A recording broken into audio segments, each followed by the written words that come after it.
Hello વિદ્યાર્થી મિત્રો, અલ્બુદ education ચેનલમાં તમારું હાર્દિક સ્વાગત છે। આગળ આપણે જોયું ચેપ્ટર 14 સંભાવના। આજે આપણે જોવાના છીએ ચેપ્ટર 2 બહુપદી, જેની અંદર આજના વિડીયોમાં આપણે બહુપદીની સંપૂર્ણ સમજૂતી મેળવીશું, એટલે કે ઇન્ટ્રોડક્શન વિશે જાણીશું। જેની અંદર સૌપ્રથમ છે બહુપદી એટલે કે બહુપદીના પ્રકાર। બહુપદીના પ્રકાર અહીં કેટલા દર્શાવેલા છે? 3 દર્શાવેલા છે। કેટલા દર્શાવેલા છે? 3। સુરેખ એટલે એક ઘાતવાળી બહુપદીને સુરેખ બહુપદી કહે છે। ક્લિયર? શું કહેવાશે? એક ઘાતવાળી બહુપદીને સુરેખ બહુપદી અથવા તો એક બહુપદી કહે છે। બીજું, દ્વિઘાત એટલે બે ઘાતવાળી બહુપદીને દ્વિઘાત બહુપદી કહે છે। એટલે કે જેની ઉદાહરણની અંદર આપેલું છે કે મોટા મોટી કેટલી ઘાત? 2 ઘાત। એટલે કેવી બહુપદી? દ્વિઘાત। આની અંદર કંઈ પણ ઘાત ના હોય તો એક ઘાત એટલે શું કહેવાશે? સુરેખ બહુપદી। શું કહેવાશે? સુરેખ બહુપદી। ત્રિઘાત બહુપદી એટલે કે 3 ઘાતવાળી બહુપદીને ત્રિઘાત બહુપદી કહે છે। એટલે કે મોટામાં મોટી કેટલી ઘાત? 3 ઘાત। બરોબર? મોટામાં મોટી જેટલી ઘાત હોય એ બહુપદી કહેવાય। દાખલા તરીકે અહીં મોટામાં મોટી 2 ઘાત છે તો દ્વિઘાત બહુપદી, અહીં મોટામાં મોટી 3 ઘાત છે તો ત્રિઘાત બહુપદી। હવે જોશું મોસ્ટ ઇમ્પોર્ટન્ટ છે તે વ્યાપક સ્વરૂપ। સુરેખ બહુપદીનું વ્યાપક સ્વરૂપ શું થાય? ax પ્લસ બી। શું થાય? ax પ્લસ બી। બરોબર? સુરેખ બહુપદીનું વ્યાપક સ્વરૂપ શું થશે? ax પ્લસ બી। જેની અંદર પછી વાત કરશું દ્વિઘાત બહુપદી। દ્વિઘાત બહુપદીની અંદર 2 ઘાત એટલે કે એનું વ્યાપક સ્વરૂપ લખીએ ax નો વર્ગ પ્લસ bx પ્લસ સી। આ એનું વ્યાપક સ્વરૂપ। ax નો વર્ગ એટલે કે એ કોઈ પણ સંખ્યા, બી કોઈ પણ સંખ્યા અને સી છે એ અચળ પદ। શું કહેવાશે? સી અચળ પદ। એટલે કે ખાસ ઇમ્પોર્ટન્ટ ધ્યાન રાખજો, દ્વિઘાત બહુપદીનું વ્યાપક સ્વરૂપ ઘણી વાર તમારે પરીક્ષાની અંદર, પ્રથમ પરીક્ષા હોય, બીજી પરીક્ષા હોય કે બોર્ડની એક્ઝામ હોય, એની અંદર પૂછાયેલું છે કે દ્વિઘાત બહુપદીનું વ્યાપક સ્વરૂપ જણાવો, જેની અંદર ax નો વર્ગ પ્લસ bx પ્લસ સી। પછી વાત કરીએ ત્રિઘાત। ત્રિઘાતનું વ્યાપક સ્વરૂપ શું થાય? તો જો ત્રિઘાત એટલે સૌપ્રથમ 3 ઘાત, તો લખું ax નો ઘન વત્તા, જેમ જેમ તમે સમીકરણની અંદર બહુપદી આગળ લખતા જશો તેમ તેમ તેની ઘાતમાં ઘટાડો થશે। અહીં 3 ઘાત હવે કેટલી આવશે? bx નો વર્ગ પછી cx વત્તા ડી। આ કહેવાશે ત્રિઘાત બહુપદીનું વ્યાપક સ્વરૂપ। ક્લિયર? જેમ જેમ તમે બહુપદીની અંદર આગળ લખતા જશો તેમ તેમ તેની ઘાતમાં ઘટાડો થતો જશે। ખાસ ધ્યાન રાખજો, દ્વિઘાત છે એનું વ્યાપક સ્વરૂપ શું થાય? ax નો વર્ગ પ્લસ bx પ્લસ સી। છેલ્લે હંમેશા અચળ પદ આવશે। શું આવશે? અચળ પદ। છેલ્લે હંમેશા શું આવશે? અચળ પદ। શું આવશે? અચળ પદ। ક્લિયર? હવે વાત કરીએ, આ થયા સુરેખનું વ્યાપક સ્વરૂપ, દ્વિઘાતનું વ્યાપક સ્વરૂપ અને ત્રિઘાતનું વ્યાપક સ્વરૂપ। ખાસ નોંધ કરી લેજો તમારા નોટબુકની અંદર। પછી વાત કરશું બહુપદીની સૌથી મોટી ઘાતને આપેલ બહુપદીની ઘાત કહે છે। મેં તમને અહીં કહ્યું કે અહીં સૌથી મોટામાં મોટી 3 ઘાત છે તો આને ત્રિઘાત બહુપદી કહેવાય। અહીં સમીકરણ તમને આપ્યું છે 4x ની 5 ઘાત વત્તા 3x નો વર્ગ ઓછા 9x વત્તા 2 માં આ કેવી બહુપદી છે? તો 5 ઘાતવાળી। કેવી ઘાતવાળી? 5। આ બહુપદીની મોટામાં મોટી ઘાત કેટલી? 5। હવે હું લખું બીજી બહુપદી, દાખલા તરીકે 6x ની 4 ઘાત વત્તા 7x નો ઘન વત્તા 9x નો વર્ગ વત્તા 7x વત્તા 4। આની અંદર સૌથી મોટામાં મોટી કેટલી ઘાત છે? 4 ઘાત। કેટલી ઘાત? 4 ઘાત। તો આ બહુપદીની ઘાત કેટલી થઈ? 4। શું થઈ? બહુપદીની ઘાત 4। આની સૌથી મોટામાં મોટી 4 ઘાત છે તો આ બહુપદીની ઘાત કેટલી થઈ? 4। તો આ હતા બહુપદીના પ્રકાર, સુરેખ, દ્વિઘાત અને ત્રિઘાત। આગળ જોશું શૂન્યની સંખ્યા। તો જો તમારે આ એમસીક્યુ માટે ખૂબ જ ઇમ્પોર્ટન્ટ છે, બરોબર? એમસીક્યુ માટે સમજજો, શૂન્યની સંખ્યાની અંદર સુરેખ બહુપદી એટલે કેટલી ઘાત હોય? 1 ઘાત। સુરેખ બહુપદીને કેટલા શૂન્ય હોય? 1 શૂન્ય। કેટલા શૂન્ય હોય? એક શૂન્ય. દ્વિઘાત બહુપદી એટલે કેટલી ઘાત? બે ઘાત. તો બે ઘાત હોય એને કેટલા શૂન્ય હોય? બે શૂન્ય. કેટલા શૂન્ય હશે? બે શૂન્ય. ત્રિઘાત બહુપદીને કેટલા શૂન્ય હોય? 3. ટૂંકમાં કોઈ પણ બહુપદીને મોટામાં મોટી જેટલી ઘાત હશે એટલા શૂન્યો તમને મળશે. સમજ્યું? થયું ક્લિયર?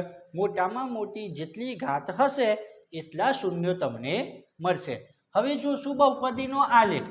આ વિકલ્પની અંદર ઘણીવાર પૂછાયેલું છે. શું છે? બહુપદીનો આલેખ. તો જુઓ, સુરેખ બહુપદીનો આલેખ કેવો હશે? રેખા. કેવો હશે? રેખા. એટલે કે સુરેખ એટલે કેટલી ઘાત? એક ઘાત. 5x + 9.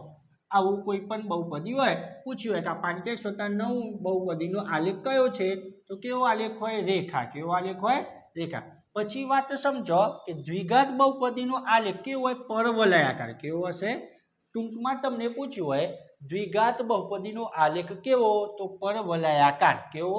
પરવલયાકાર. હવે દ્વિઘાત બહુપદીની અંદર પણ બે પ્રકાર છે આલેખના. કેટલા પ્રકાર છે? બે. એક ઉપરની તરફ ખુલ્લો પરવલયાકાર અને બીજો છે કેવો? નીચેની તરફ ખુલ્લો પરવલય. બરોબર? આ યુ છે, યુ એ ઉપરની તરફ પરવલય કહેવાય અને આ ઊંધો છે એને કહેવાય નીચેની તરફ પરવલય. હવે ઉપરની તરફ ખુલ્લો પરવલય આલેખ ક્યારે હોય? કે જ્યારે એ આને શું કહેવાશે? Greater than. શું કહેવાશે? એ ગ્રેટર ધેન 0. એટલે કે એની કિંમત 0 કરતાં મોટી હોય. શું સમજજો? એની કિંમત 0 કરતાં મોટી હોય તો એ આલેખ કેવો કહેવાય? ઉપરની તરફ ખુલ્લો પરવલય.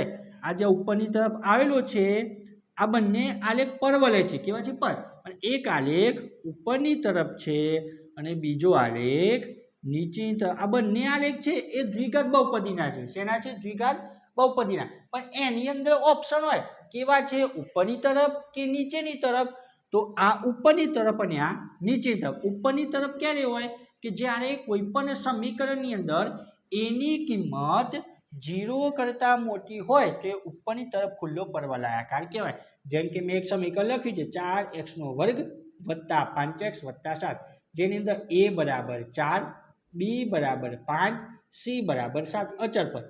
a બરાબર કેટલા? 4. આ જે 4 આવ્યા એની કિંમત તમને 4 મળી. 4 કેવા મળ્યા? 0 કરતાં મોટા. કેવા મળ્યા? 0 કરતાં મોટા. તો આ બહુપદીનો આલેખ કેવો હશે? ઉપરની તરફ ખુલ્લો પરવલય. એટલે કે આ રીતનો બહુપદીનો આલેખ હશે. સમજાયું? પછી જોશું જ્યારે એની કિંમત 0 કરતાં કેવી હોય? નાની હોય. કેવી હોય? નાની. શું કીધું છે? એની કિંમત 0 કરતાં નાની હોય તો આલેખ કેવો મળશે? નીચેની તરફ ખુલ્લો પરવલય. કેવો મળશે? નીચેની તરફ ખુલ્લો પરવલય. તો આ હતું બહુપદીના આલેખની સમજૂતી. સમજી લેજો. સુરેખ બહુપદીનો આલેખ રેખા હોય. દ્વિઘાત બહુપદીનો આલેખ પરવલયાકાર. પરવલયાકારની અંદર ઓપ્શન ઉપરની તરફ અને નીચેની તરફ. ઉપરની તરફ એટલે શું? કે જ્યારે એની કિંમત 0 કરતાં મોટી હોય તો એ ઉપરની તરફ ખુલ્લો પરવલયાકાર કહેવાશે અને એની કિંમત 0 કરતાં નાની હોય તો નીચેની તરફ ખુલ્લો પરવલયાકાર કહેવાશે. તો હવે જોશું લાસ્ટ સમજૂતી છે દ્વિઘાત બહુપદીના શૂન્ય અને સહગુણક વચ્ચેનો સંબંધ. બરોબર? સહગુણક વચ્ચેનો સંબંધ ખાસ ઇમ્પોર્ટન્ટ છે. આ જે છે એક સમ તમારે 2 માર્કની અંદર પૂછાય છે. બરોબર? શું પૂછાય છે? દ્વિઘાત બહુપદીના શૂન્ય શોધો અને એ શૂન્ય શોધાઈ જાય પછી તેમની વચ્ચેનો સહગુણક વચ્ચેનો સંબંધ ચકાસો. ક્લિયર? સમજાયું? તો સંબંધ શૂન્ય તો પહેલા પછી સમજીશું. પહેલા જોઈએ સહગુણક વચ્ચેનો સંબંધ ચકાસો.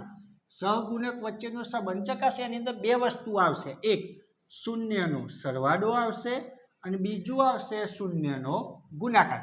શૂન્યનો સરવાળો બરાબર -b/a.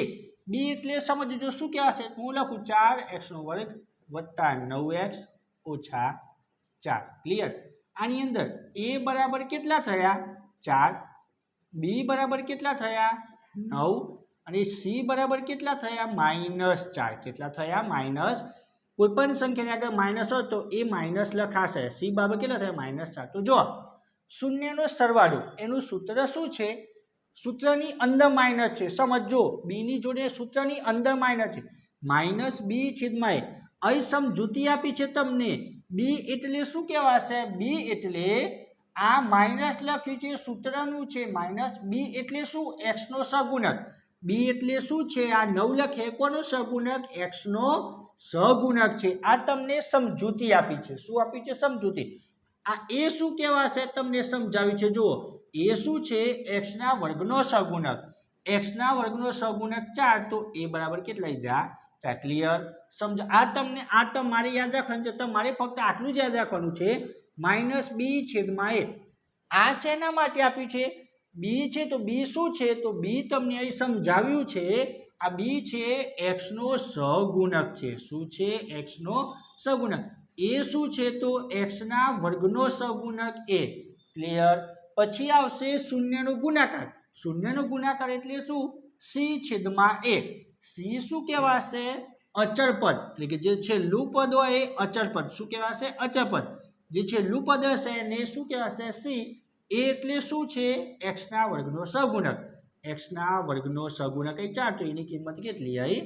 4. તો આ સમજાવ્યું. તમારે ફક્ત આટલું જ યાદ રાખવાનું. શૂન્યનો સરવાળો એનું સૂત્ર માઇનસ બી છેદમાં એ. શૂન્યનો ગુણાકાર એનું સૂત્ર સી છેદમાં એ. આ તમારે યાદ રાખવાની જરૂર. આ તમારે સમજૂતી માટે હતું સ્ટાર્ટિંગમાંથી કે બી શું છે? તો એક્સનો સહગુણક છે. એ શું છે?